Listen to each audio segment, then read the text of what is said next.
All right, let's dive into a story that's all about immense power, but also about profound loss and a destiny that literally spans lifetimes.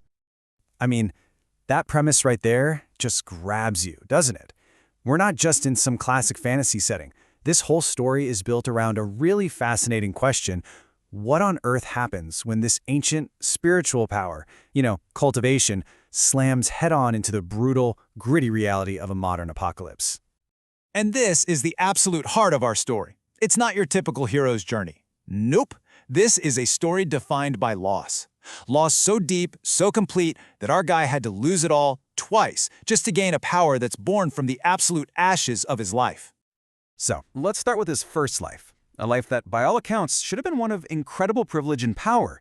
But instead, it was all about one single, crushing failure. Can you just imagine the pressure? This kid, Juntai, is born into a world of unbelievable power. His parents aren't just good, they're legends, the kind of people who can split mountains with a single breath. And he's supposed to be their heir, a prodigy destined for greatness. But here's the tragic twist. In a world that is practically swimming in spiritual energy, or chi, he can't touch a drop of it. Every single time he tries to practice, even the simplest stuff, the power just violently rejects him. And we're not talking about just failing. We're talking a brutal backlash that leaves him coughing up blood. He is a tiny candle in a world of blazing suns. So, why? Well, it all comes down to this thing called the spirit root. You can think of it like the spiritual engine of a cultivator. It's the absolute foundation of all their power. The big problem? Juntai's was broken from the moment he was born. No fancy elixirs, no secret techniques, nothing could fix it. He was completely locked out of his own birthright. So if you can't cultivate power, what do? Well, you cultivate your mind instead. His mother's words here become his mantra. He pours everything into becoming a brilliant scholar, a master strategist, an expert in the theory of cultivation. All the things he can never, ever actually do himself. Of course, this powerlessness fuels this desperate, years-long search for a cure, a journey that ends up defining the most important relationships in his life. And you can really feel that desperation when you see this contrast between Juntai and his childhood friend, Shangli. Just look at the difference. He has a broken spirit root. She's got a perfect one. He's this powerless scholar. She's this terrifyingly gifted prodigy. He's stuck on the ground, feeling like dust. And she's called the light of the pavilion, literally soaring through the sky. But, and this is the key thing, despite this huge chasm between them, their bond is completely unbreakable. But even a bond like that can't fix his root. So he leaves home. He spends years wandering, basically chasing ghosts. He's seeking out ancient sages, exploring cursed lands, following every tiny rumor of a cure. His determination is just incredible. But, every single road just leads to another dead end. Okay, so when every other option is gone, he turns to something truly desperate, a forbidden art called the soul continuum technique. Now, the goal here wasn't to heal his body. It was to make his soul so strong that it could actually survive death and rebirth. The plan was absolutely wild, and the price was decades of his life spent in total isolation. But it was his only hope, his final gamble. If he couldn't be a cultivator in this life, then maybe, just maybe, he could carry his mind and his memories into the next one. And right as he manages to secure this tiny flicker of hope for the future, his present is just violently ripped away from him. Oof, yeah. And that's when we meet our antagonist, Lin Zhang, with this just unbelievably cruel taunt.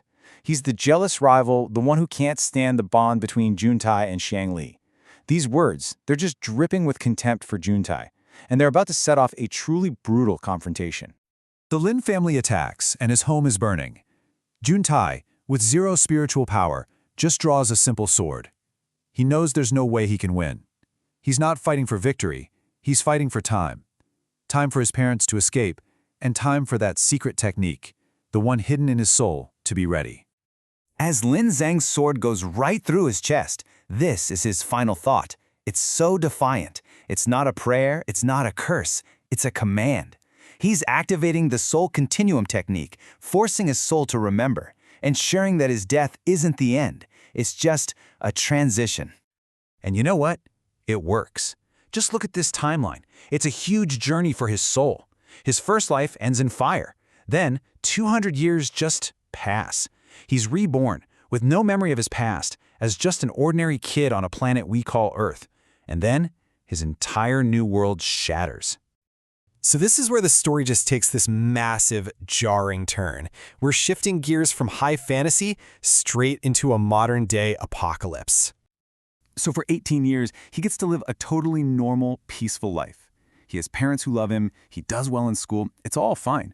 But there's always this weird echo in his soul, a really deep, unexplainable sadness for a home and for people he can't even remember.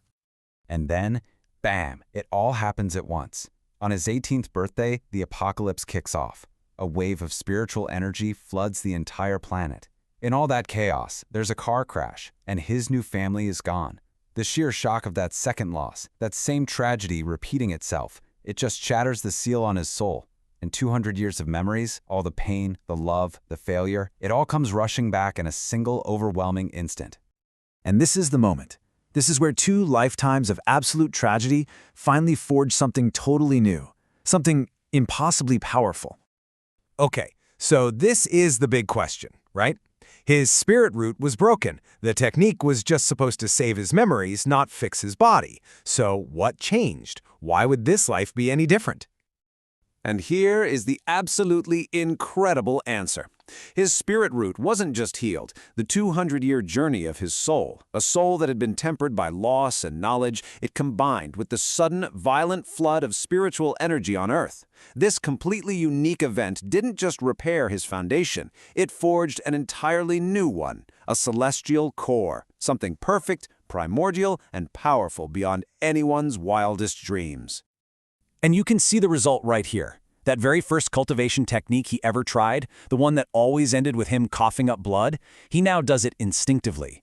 And this time, instead of a backlash, it unleashes this massive torrent of azure lightning that sends a giant sea monster reeling. For the first time, he has power. So there he is, standing in the wreckage of 2 different lives and 2 different worlds. And he makes a new vow. He's not the powerless boy looking for a cure anymore. He is a man who has lost everything, twice, and is now armed with a power that the universe has literally never seen before. So now the question isn't how he's going to survive, it's how is he going to rewrite the fate of this new, broken world.